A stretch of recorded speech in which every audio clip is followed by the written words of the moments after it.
number 1, calm. Number 2, time. Number 3, space. Number 4, communication. And number 5, distraction. So they are the 5 key strategies to put in place before the meltdown. So this is to de-escalate, and that is the key thing we want to do. Hi everyone, welcome to the Sue Larkey podcast. As I always say, you have to embrace difference to make a difference. Let's dive into today's podcast. Welcome everybody. Today we're going to look at de-escalation strategies before, during and after a meltdown or shutdown. This is so important that we actually have thought about this before the meltdown, that we have in place lots of strategies to try. Because remember, strategies wear out and not every strategy works for everybody. But what I mean by everybody, what works for the teacher assistant mightn't work for the teacher, or what works for the principal mightn't work for the parent. So we have to have a whole range of strategies. But I want to give you some clues and ideas what to do. I've also created a one-page PDF that I'd love you to print out and put on your staff room fridge or whiteboard, or even behind the toilet, and families to put up at home, of just quick de-escalation strategies to remind you what to do, because so often it's about us staying calm in the moment. And part of staying calm, I think, is having things on hand or in your mind and really thought about it. So here's the thing. I just want to remind you that a meltdown is not a tantrum. It's where someone becomes completely overwhelmed by their current situation and actually have lost control. And we must, in my way of looking at it, it's like a seizure, but I'll come to that later. It's really often caused by social, it's caused by anxiety, it's caused by confusion.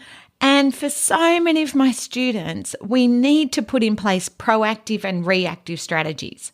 So for me, the before stuff is all the stuff that I talk about in my face-to-face or my online course. So those of you who have done my face-to-face or my live virtual, in the handout, you get the 50-50 behaviour plan, which is the 50% the student has to do and 50% you have to do. And by that, I mean routines, visuals, timers, having a quiet area, allowing time to process, social scripts, yes? All those things. They're the proactive strategies.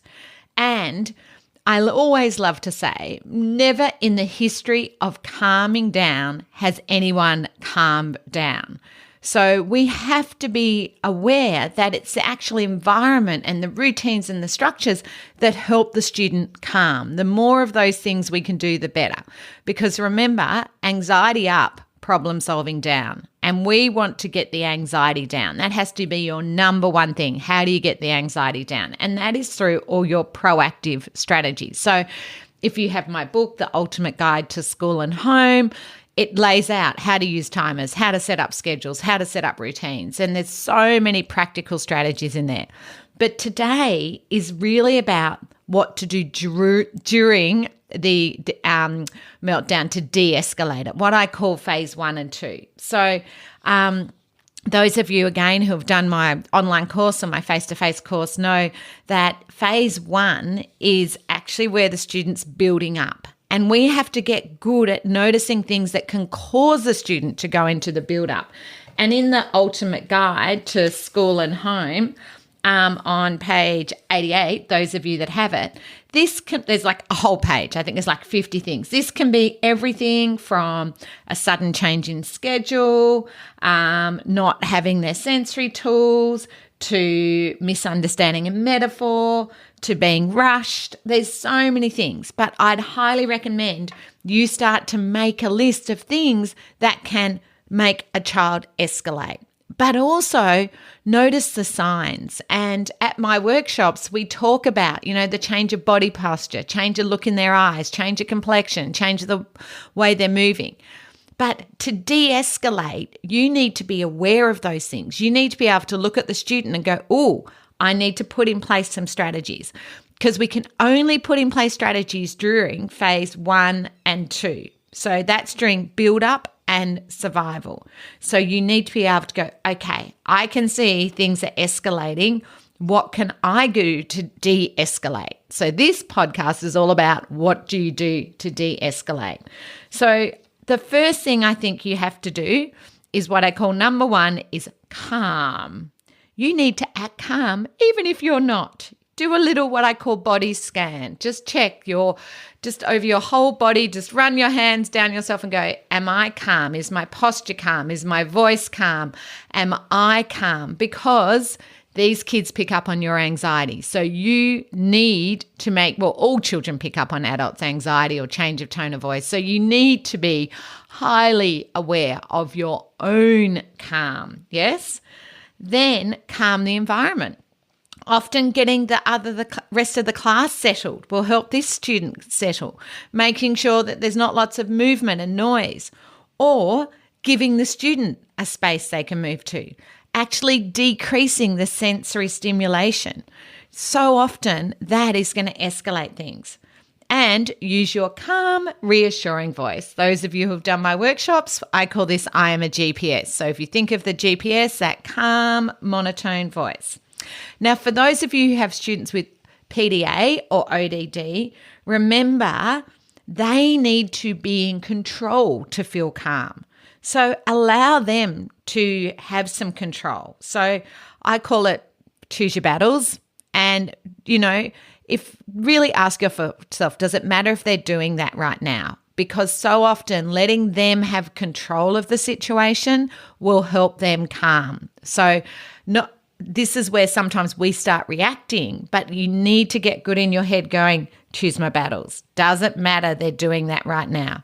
Because whether it's home or school, you getting angry or escalating it for an ODD and PDA kid is going to send it into a meltdown really fast. So calm has to be number one. And I'm not saying this is easy. I'm just asking you to think about what can I do to ensure that I'm calm and the environment's calm. The next one is time. And what I mean by that is give them processing time. Don't hurry them up. For many of my kids, anxiety up, processing down. So they're going to need longer to process. So therefore, you need to slow it down and break it down. Only give them small achievable steps. Don't give them a massive task to do. Make sure that you're only saying circle the top half of something or a small thing they need to do. Not, tidy up your desk, push your chair in, go and get your bag, get that excursion note. That's too many things. Parents, it's not find your shoes, find your school bag, where's that thing, too many things. So slow it down, break it down, allow time to process. The next one is space. And what I mean by that is ignore, ignore, ignore. Wherever possible, just ignore them. If they're under the table, just ignore them. If they're standing at the back of the room, just ignore them. If they're standing away from the line, just ignore them, because normally that's survival mode. They're actually trying to give themselves some space to help themselves calm down. So they're actually trying to de-escalate themselves.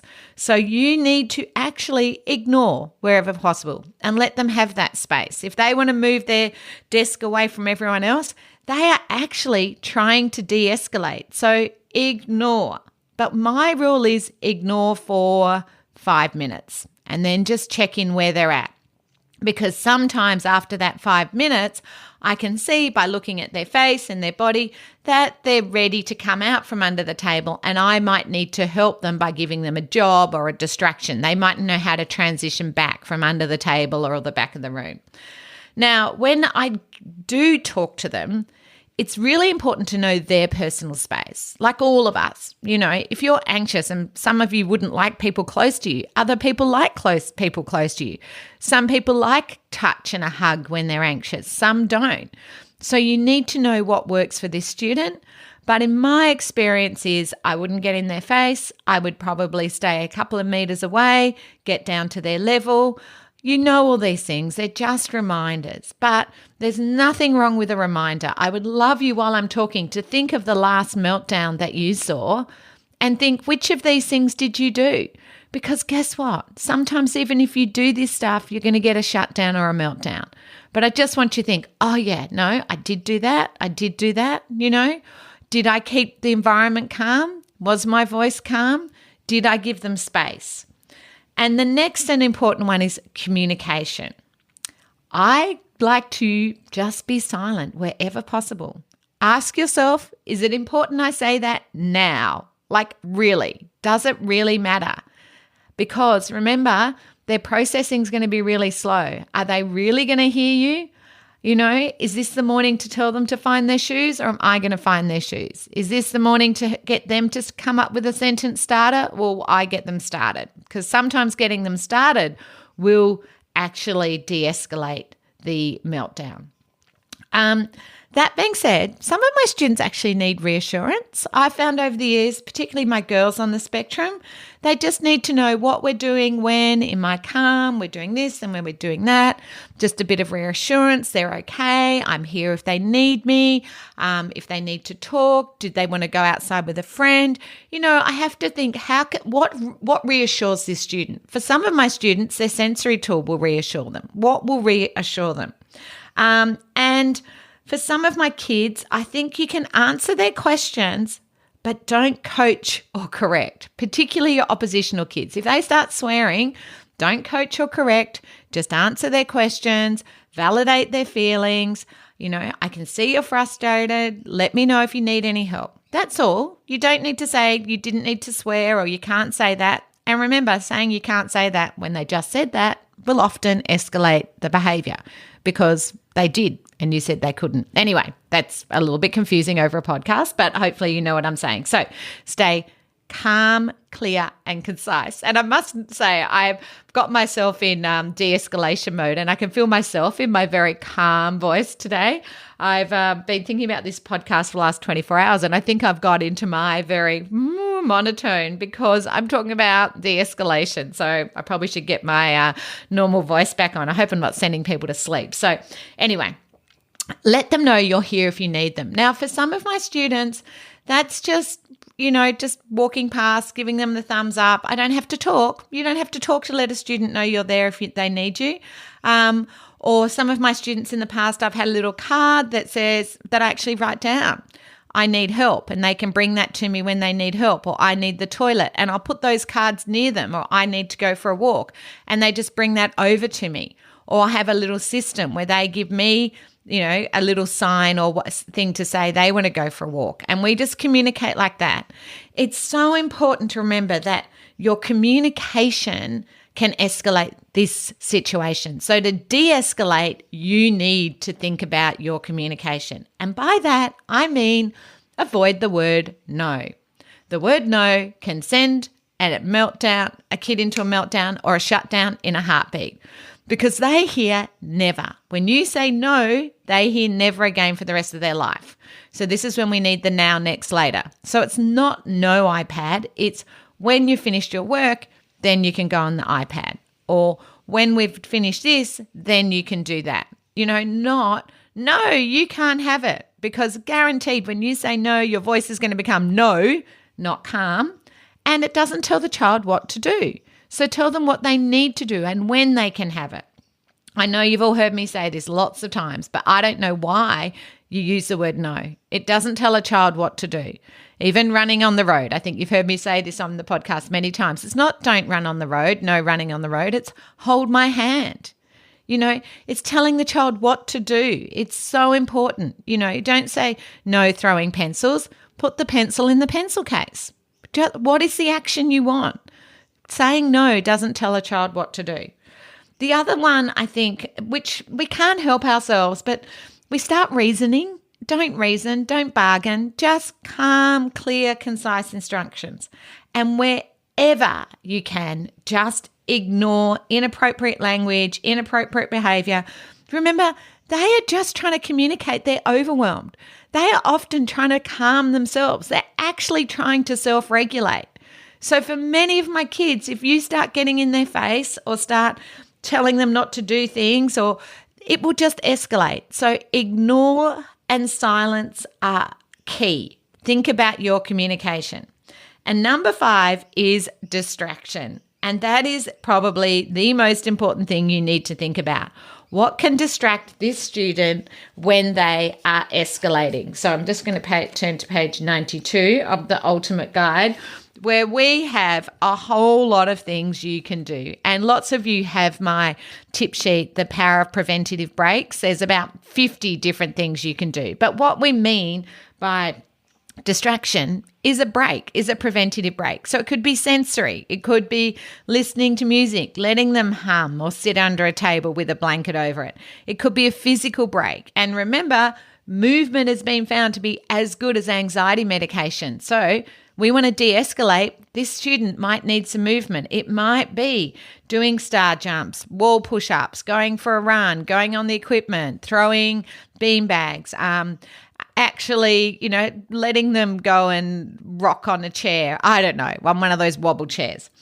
A relaxation break. So some of my students counting, if they've actually done any cognitive behavior therapy and taught breathing exercises or know how to do that. Telling a student to breathe, I don't think is a strategy unless they've learned that breathing. I love, you might have seen that bubble breathing where you put just a number 8 side on, where you run your finger over that and breathe in and out because it's more visual and the kids like that. But blowing bubbles is a great one for a breathing exercise, or one of those little, remember those Ferris the wheels you used to get at the show that had those little like star wheels? You can still make them with the split pin, and blowing that actually can help some students calm, but others will huff and puff and hyperventilate. So physical breaks, relaxation breaks. Now, for some of our girls, letting them escape into that imaginary world, or for some of my boys, letting them talk about Minecraft can actually be really relaxing, or building Lego. I tend to avoid technology. I tend to find, well, in a school, this is invariably where the internet will go down, it'll slow down. But I do find technology tends to put them in a holding pattern, not a de-escalation pattern. So remember, I want to de-escalate, not just keep it at a holding pattern. Don't get me wrong, parents, you might use technology when you're out just to get them in that holding pattern until you get them home to be able to jump on a trampoline and de-escalate. But the aim of this is de-escalation. Absolutely my favorite thing for most of my students to give them a job, send them on an errand, what I call non-threatening withdrawal or diversion. So giving them a job to do, helping them give out books, helping them, not kids who shut down, they'll want more space. But for my kids who need movement, often giving them a job will get them moving with purpose. They need a purpose, just saying calm down or go and do this, that's probably not going to work. And some of my kids, particularly my kids who have shut down, they need their solitude. They need their tent. They need to be able to have a desk they can sit on their own, or special interest time. But say their special interest is Star Wars, I might just have some Star Wars Lego. Or if it's Minecraft, I might have a Minecraft colouring in, or dot to dot, or find the word. I'll do something like that. Read a book, any of these things. So anything for solitude. If you're lucky enough to have a little room, send them there. And remember, the other key strategies are toilet, drink, and food. So often these kids, because of interoception, don't know they're hungry, thirsty, or tired, or need the toilet. And any of you who are hungry, thirsty, or need the toilet know it impacts on your behaviour. So we might de-escalate with that. I personally like to rule that out up front: toilet, drink, food. And some of my kids actually do like to talk to a mentor or a peer or a friend or their teacher assistant, or some of my kids have someone in the office they love, or a leadership team. And talking to them is absolutely a great de-escalation strategy. So if you've got the Ultimate Guide to School and Home, I highly recommend you have a little refresh, go back and read pages 87 to 93, or actually that's got about suspension and expulsion. Some of you might want to read about that. 94. It is probably, Anna and my key stuff in that book. And look, there's over 500 strategies in the Ultimate Guide, and any of you who have it, this is a great reminder to go and get it off your shelf. It's the white book with the key on it if you've forgotten which one I'm talking about. But I hope that you have got some ideas there. So number one is remember, I've just turned over the page. Number one, calm. Number two, time. Number 3, space. Number 4, communication. And number 5, distraction. So they are the 5 key strategies to put in place before the meltdown. So this is to de-escalate, and that is the key thing we want to do. Now, during phase 3, nothing works. You must treat it like a seizure. In a seizure, what we do is we check for danger and remove bystanders. We know people on the spectrum tell us that they lose the ability to process or make sense of any incoming information. It's like their whole body has stopped in a shutdown or a meltdown.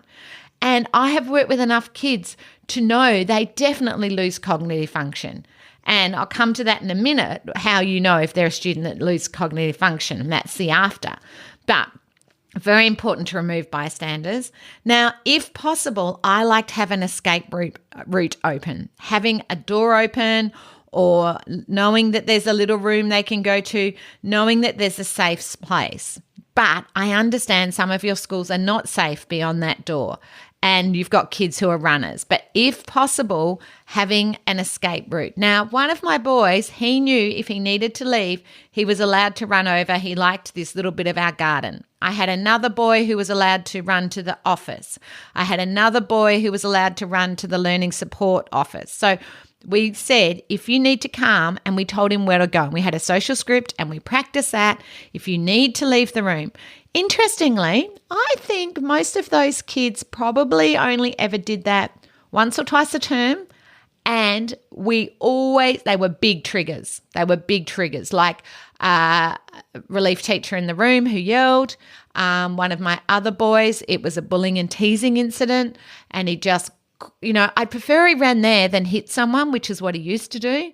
Another one of my girls used to go to the garden. Now I'm trying to remember. That was a complete.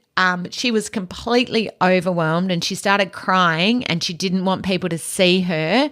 And so we then set up she could go to the garden to do that. And she probably used that initially quite a lot, like once a week. And then we did some more work on her emotional regulation and getting upset, and working on her social skills, which was, understanding the other girls, because sometimes she became very possessive of friends, and she really was worried they weren't her friends anymore and became overwhelmed with emotions. But her going to the garden was better than her hurting someone, swearing, crying in front of people, because then she'd have this whole not wanting to go to school. So have a think if you can create somewhere safe for them to go. Or in your own home, where can they go? Where can they go? Into the garden? Because some houses aren't safe either. Children will climb the fences. But just a reminder to call for support where you can, and have that pre-worked out. Are you going to text?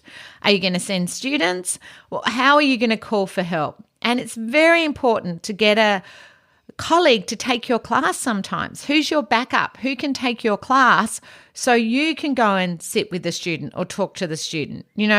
So often the last thing the student needs is another staff member coming and talking to them during the shutdown or meltdown. They need you, who they have a good relationship with. So often that backup is really important. But remember, stay calm and walk away, because it's like a seizure. If a student's having a seizure, you would not talk to them. You would not get involved. So what do you do after? So a reminder though, a meltdown can go for an hour or 2. Yes, parents listening, you've seen these. They can go for a long time.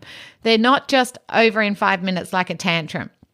And what makes it hard is after, very often the student doesn't remember anything.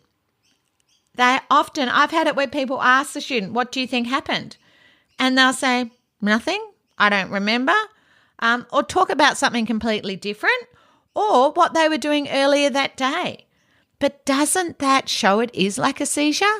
If you ask them what happened and they're talking about, I did this writing, and they have no recollection of the massive meltdown, that tells you they did lose cognitive function in that shutdown or meltdown. Okay, so after the meltdown, I think it's very important that you notify parents and carers ASAP, because most parents know when they see and carers, when they see their kid, they know something's happened that day. So it's important they know about it.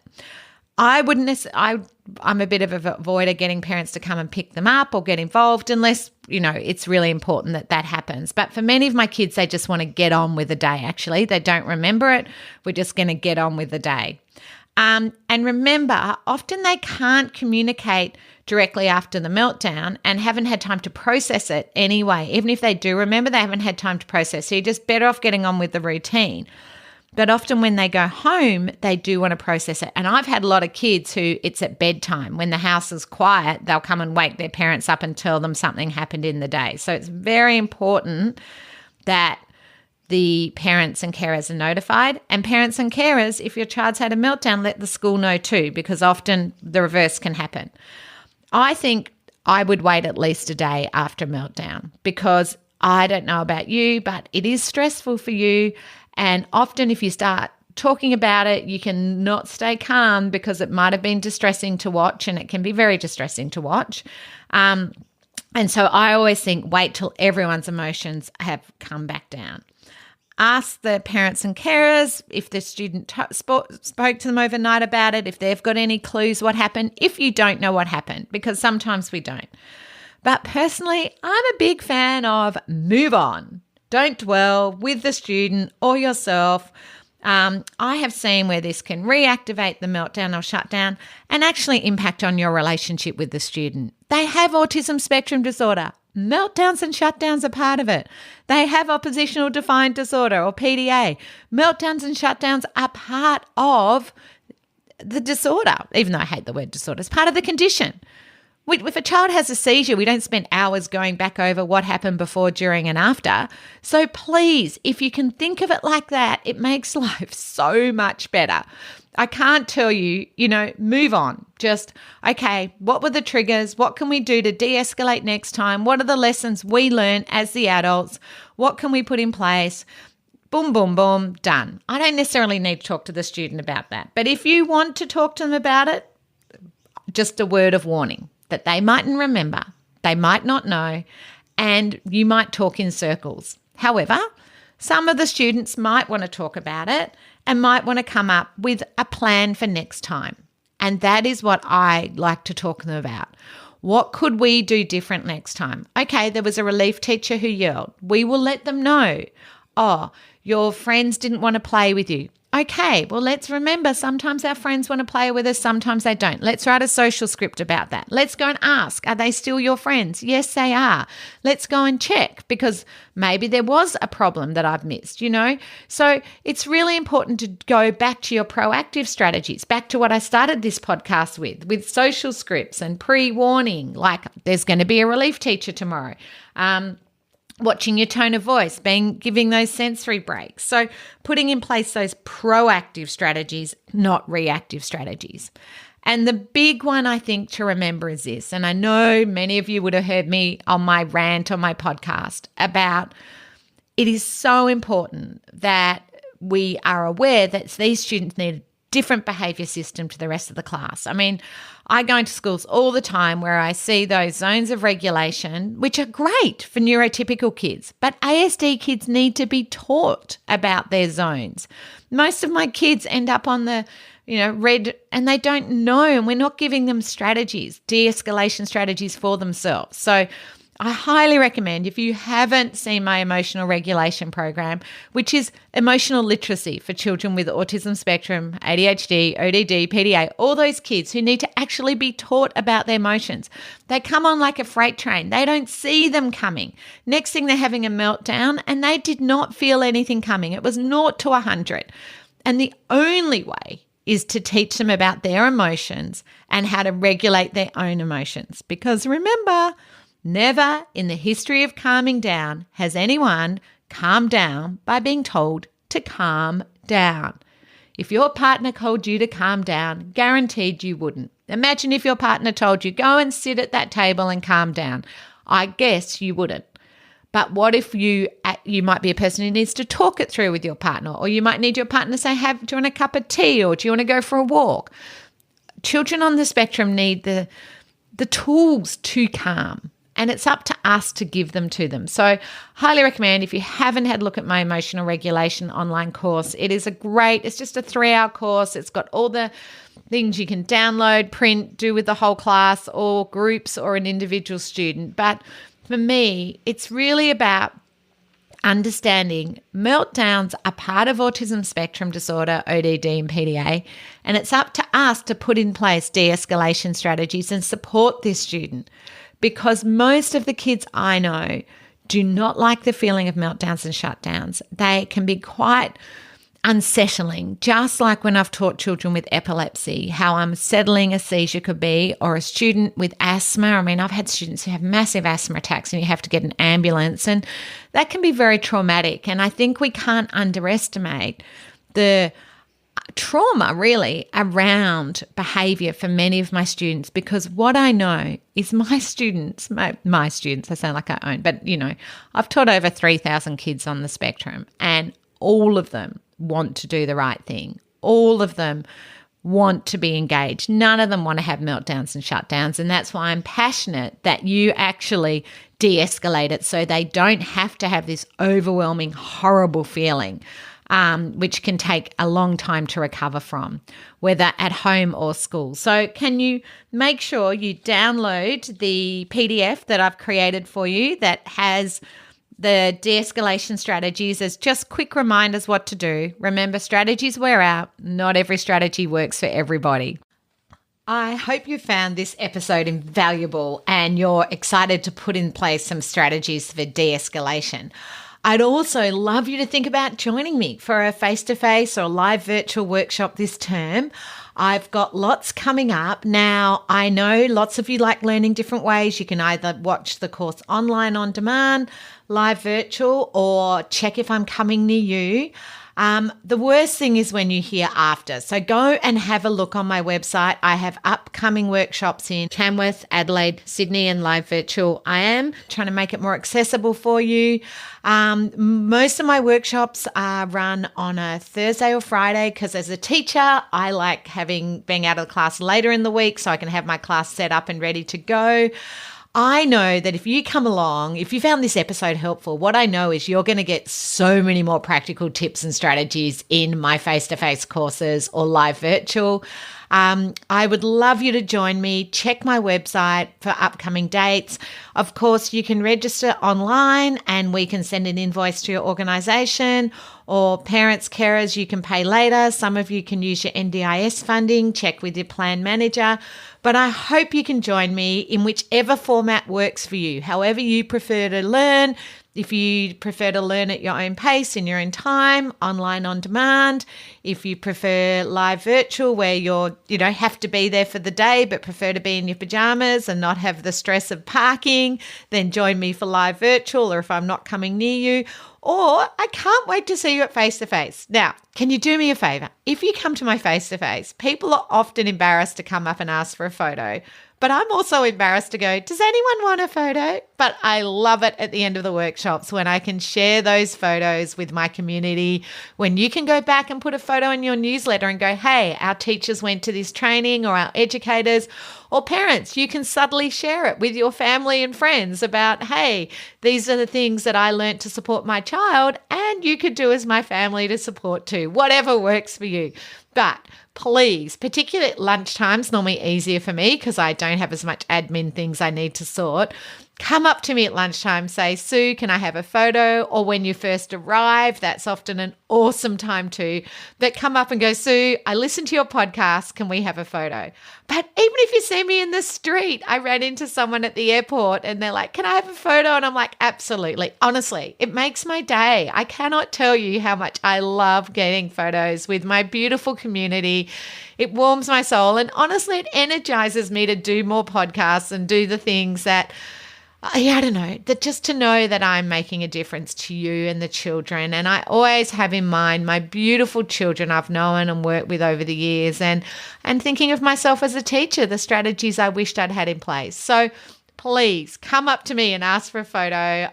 I will be upset. I will be angry if you don't. I don't want to hear later, oh, I didn't want to ask. So please come up and ask for a photo. I will always say yes, even if I say just give me 5 minutes.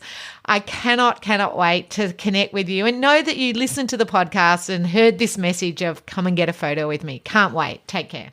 I hope you've got some great tips and strategies to make a difference. Remember, strategies wear out and not every strategy works for everybody.